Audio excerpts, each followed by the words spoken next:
ప్రతి దినము ఎడారిలో సెలయేర్లు శ్రద్ధతో వింటున్న మీ అందరికీ నా హృదయపూర్వకమైన శుభములు వందనములు తెలియజేయచ్చు. ఎడారిలో సెలయేర్లు అనుదిన ధ్యాన భాగమును చదువుతున్నాను. దయచేసి శ్రద్ధగా వినండి.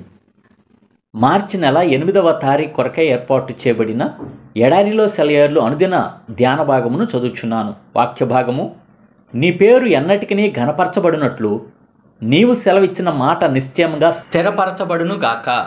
1 దినవృత్తాంతములు 17వ అధ్యాయము 24వ వచనము ధ్యాన భాగమును చదువుచున్నాను. యథార్థమైన ప్రార్థనకి ఆయువు పట్టైన వాక్యం ఇది. చాలాసార్లు మనకి వాగ్దత్తం కాని వాటి కోసం ప్రార్థిస్తూ ఉంటాము. అందుకని ఇది దైవ సంకల్పం అవునో కాదో తెలుసుకోవడానికి కొంతకాలం పట్టుదలగా ప్రార్థించవలసిన అవసరం కలుగుతూ ఉంటుంది. అయితే కొన్ని సమయాల్లో మాత్రం మనం అడుగుతున్నది దేవుని చిత్తానికి అనువైనదే అన్న దృఢ నిశ్చయం కలుగుతుంది. దావీదు జీవితంలో ఈ ప్రార్థన అలాంటిదే. బైబిల్లో ఉన్న ఒక వాగ్దానాన్ని తీసుకొని దాని కొరకు వాదించడానికి ప్రేరేపణ కలుగుతున్నది. దానిలో మనకు సంబంధించినదేదో ఉందనిపిస్తుంది. అలాంటి సమయాల్లో స్థిరమైన విశ్వాసంతో దేవా నువ్వు అన్నట్టుగా చెయ్యి అని ప్రార్థిస్తాము. దైవ వాక్కులోని ఒక వాగ్దానం మీద చెయ్యి వేసి అది కావాలి అని అడగడం అన్నిటికంటే క్షేమకరమైనది, అందమైనది. ఇందులో మనం చెమటోడ్చవలసినది ఏమీ లేదు, పెనుగులాడవలసిన పని లేదు. చెక్కును బ్యాంకులో ఇచ్చి డబ్బు తీసుకున్నట్టు ఆ వాగ్దానాన్ని దేవుని ముందు పెట్టి దాని నెరవేర్పును పొందడమే. అనుమానం లేదు. ప్రార్థన ఖచ్చితమైనదైతే చాలా ఆసక్తిదాయకంగా తయారవుతుంది. ఎడాపెడా నోటికి వచ్చిన వాటన్నిటినీ అడిగేసి దేన్ని పొందలేకపోవడం కంటే కొద్దిపాటి దీవెనలను ప్రత్యేకించి అడిగి పొందగలగడం మేలు కదా. బైబిల్లో ఉన్న ప్రతి వాగ్దానము దేవుని చేతి వ్రాతే. నువ్వు అన్నట్టుగానే చెయ్యి అనే మాటను జోడించి ఆ వాగ్దానం కోసం మనం అడగవచ్చు. తన సత్యంపై ఆధారపడ్డ జీవులను వాటి సృష్టికర్త ఎప్పుడూ మోసం చేయడు. అలాంటప్పుడు పరలోకపు తండ్రి తన కొడుకులకిచ్చిన మాటను మీరగలడా? నాలో ఆశలు రేకెత్తించిన నీ మాటను జ్ఞాపకం చేసుకో. ఇది ఫలితాలను ఇచ్చే ప్రార్థన. దీనిలో 2 అంశాలున్నాయి. ఇది నీ మాట, దీన్ని నిలబెట్టుకోలేవా? దీన్ని నిజం చేసే ఉద్దేశం లేకపోతే అసలెందుకు అన్నావు? దీనిలో నేను ఆశ పెట్టుకున్నాను, నువ్వే నాలో కల్పించిన ఈ ఆశను వమ్ము చేస్తావా? అవిశ్వాసము వలన దేవుని వాగ్దానమును గూర్చి సందేహింపక దేవుని మహిమపరిచి ఆయన వాగ్దానం చేసిన దానిని నెరవేర్చుటకు సమర్థుడని రూఢిగా విశ్వసించి విశ్వాసము వలన బలము నొందెను. రోమా 4:20-21 వచనాలు. మాట తప్పని దేవుని మాటలే బైబిల్లోని వాగ్దానాలను అంత అమూల్యమైనవిగా, అపురూపమైనవిగా చేశాయి. మనుషులు చేసే వాగ్దానాలు ఒక్కోసారి పనికి రాకుండా పోతాయి. ఇలా మాట తప్పడం వల్ల ఎన్నో హృదయాలు నిరాశతో కుమిలిపోయినాయి.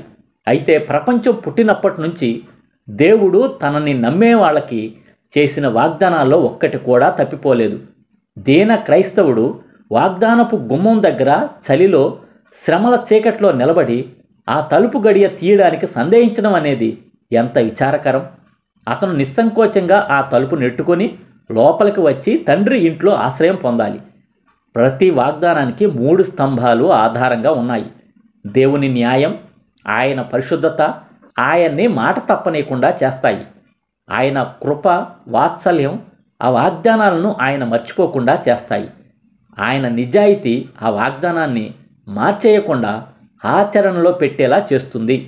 ఇదే ఈ దినమునకై ఏర్పాటు చేయబడిన ఎడారిలో సెలయేర్లు అనుదిన ఆత్మీయ అల్పాహారము.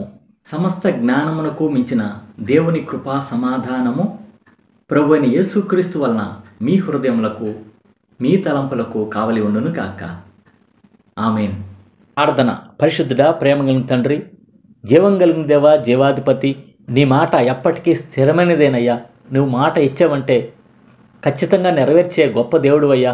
మా జీవితాల్లో కూడా తండ్రి నీవు మాట ఇచ్చి, వాగ్దానం ఇచ్చి నెరవేర్చినావయ్యా. అందుని బట్టి నీకు స్తోత్రం చెల్లించుకుంటున్నాం తండ్రి. అడిగిన దానికంటే, ఊహించిన దానికంటే కూడా అత్యధికంగా చేసిన శక్తిగల దేవుడు నిన్ను స్తుతిస్తూ ఘనపరుస్తూ ప్రభువా, మా పితరుడైన అబ్రహాముకు కూడా వాగ్దానం చేసి అయ్యా నెరవేరుస్తూ వచ్చిన గొప్ప దేవుడు అయ్యా, నీ కొందరము స్తోత్రములు అయ్యా. అలాగున ప్రభువా, మేము అవిశ్వాసం వలన నీ వాగ్దానాలని నమ్మకుండా ఉండేట్టుగా కాకుండా తండ్రి దేవ, విశ్వాసంతో నీ వాగ్దానాన్ని స్వతంత్రించుకునే కృప, ధన్యత మా అందరికీ దయచేయండి అయ్యా. ఎడారిలో సెలయేర్లు ఉంచిన నీ బిడ్డలు ఈ దినము ప్రభువా ప్రార్థన ఎలాగూ చేయాలి, ప్రార్థనా జీవితంలో వాగ్దానాన్ని ఏ విధంగా ఎత్తి ప్రార్థన చేయాలనేది ఈ వర్తమానం ద్వారా మేము తెలుసుకుంటూ వచ్చాం. అలాగున నీ బిడ్డలందరూ అలాగా ప్రార్థన చేసే కృపాధన్యత దయచేయమని వేడుకొంచు.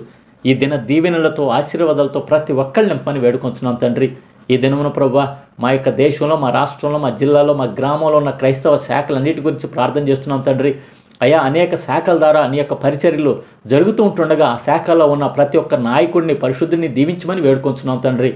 ఆర్సీఎం శాఖ గురించి, లూథరన్ గురించి, సిఎస్ఐ గురించి, బ్యాప్టిస్ట్ గురించి, పెంతెకోస్తు గురించి, అలాగున బ్రదరన్ గురించి, ఫెలోషిప్ అసెంబ్లీస్ గురించి, అలాగున తండ్రి హెబ్రోన్ అసెంబ్లీస్ గురించి ప్రార్థన చేస్తున్నాం తండ్రి. దేవా, ఇంకా అలాగే ఇండిపెండెంట్ సంఘాల గురించి ప్రార్థన చేస్తున్నాం తండ్రి. ఇంకా అనేక విధాలైన సంఘాలు ఉన్నాయి ప్రభా, ఆ సంఘాలన్నిటి గురించి ప్రార్థన చేస్తున్నాం తండ్రి. ఆ సంఘాల్లో పరిశుద్ధులందరి గురించి, దేవుని బిడ్డలందరి గురించి ప్రార్థన చేస్తున్నాం తండ్రి. మరి ముఖ్యంగా దైవ సేవకుల గురించి ప్రార్థన చేస్తున్నాం తండ్రి. అందరిని దీవించి, ఆశీర్వదించి, అభిషేకించి ప్రభా వారిని పరిచయలో మరింత బలంగా వాడుకోమని వేడుకొంచు. ప్రతి ఒక్కళ్ళని నీ రాకడికి సిద్ధపరుస్తూ ప్రభువా వాళ్ళు కూడా సిద్ధపడుతూ ఉండే కృపాధన్యత దైవ సేవకులకి, సంఘాలకి దయచేయమని వేడుకొంచు.